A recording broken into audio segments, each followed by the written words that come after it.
This is Doofy McButterscotch, and we are finally back to movie reviews. I took a little bit of a break there because I got caught up in Bandicam, because it takes like 20 minutes to upload those videos, and it takes like 2 hours to upload these videos. But I wanted to get back, because I know some people do like these movie reviews. So, with no further ado, The Family Man.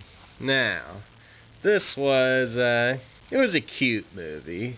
It's basically about Nicolas Cage, and he's a little bit depressed with his life, and Don Cheadle comes in and says, hey, if you didn't reject this girl and go with your job, then you would have had an awesome family. And he gives a little glimpse of that, and then at the very end, he gets ripped out of that fantasy world and put back into reality. Yep, I just spoiled it for you. How about them apples?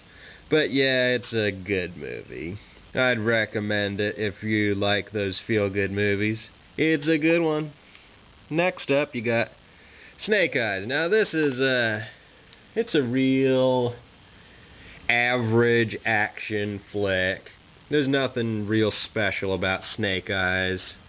It's just about a murder and a mystery. People getting killed at this one arena area. Something goes crazy. I can't remember too much about it because it wasn't really that special. So there you go. Snake Eyes. There's no snake in there either. So, if you want to watch it for the snakes, you're going to be real disappointed.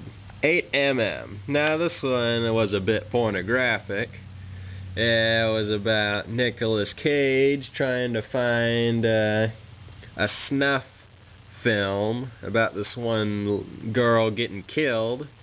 And he dives into that whole business. And I have not watched a lot of movies about that stuff, so it was unique. I watched it with my parents, so it was a little awkward. Has that ever happened to you? You watch a movie, you think it's going to be real awesome, and then it turns out to be not really appropriate for the parents. I know that's happened to me more than enough times on this book. Good gracious. But anyway, this wasn't a horrible movie. It had a lot of raunchy scenes in it, but I thought it was good. I liked it. 8mm. If you're into the mature stuff, check it out. Wind Talkers. Now, this one's a army movie. I think it's a little bit better than most of the army movies out there. It's got the Indian dude from Joe Dirt in there, the firework guy. So, if you like that movie and you watch it a bazillion times like I did, you can watch this one and say, hey, there he is. Yeah. Alright. But it's good. It's all about the Native American code talkers. So it's got a bit of a difference there. It's got the stereotypical action and military stuff. So I don't want to spoil too much on that one, but it was a good one. Now, what do I think of Nicolas Cage? Well, Nicolas Cage is officially my dad's favorite actor, and I like the guy. I think he's got good movies. Some people say that he's a sucky actor, and I can tell those people that they can go fuck off, because he is not the worst actor. There are far, far worse actors out there than Nicolas Cage. He shouldn't even be considered as a worst actor ever. I don't even know why people categorize him in that, because it's total bullshit, because his movies are good. Are all of them watchable? No. You can't say that about any actor. I mean, if you say that all the movies of a certain actor or actress are good, that's bullshit, because everybody's got a stinker of a movie. You can't avoid it. Everybody has sucky movies. It's just the ratio of how many good movies you have. And I believe Nicolas Cage has more good movies than bad movies. So there you go. Now, Michael Caine. Let's dive into that. Austin Powers and Goldmember. I loved this movie. It was absolutely terrific. When I first watched it, I didn't even know who Michael Caine was. I thought it was awesome. It was hilarious. If you have not watched this movie yet, you gotta watch it, because it's actually pretty goddamn funny. And so are the rest of the Austin Powers movies. You gotta see all three of them. Especially the first one, and the second one, and the third one. Basically all of them. I don't know what the fourth one is going to be like. I can't wait for it to be released. I hope it's awesome like the other three. They're all real good. I don't want to ruin a single solitary detail of it, because it is awesome. You gotta see it. It's great. Now, the Cider House Rules. Yeah. It goes from super duper duper awesome to oh, real quick.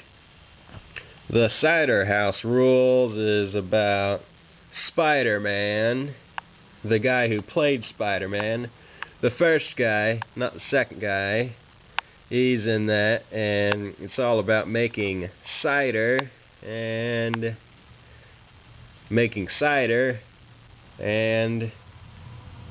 cider. So if you're a really, really big cider fan, check it out. But if you're like the rest of us and this bores the shit out of you, you're normal, and you should stay away from it.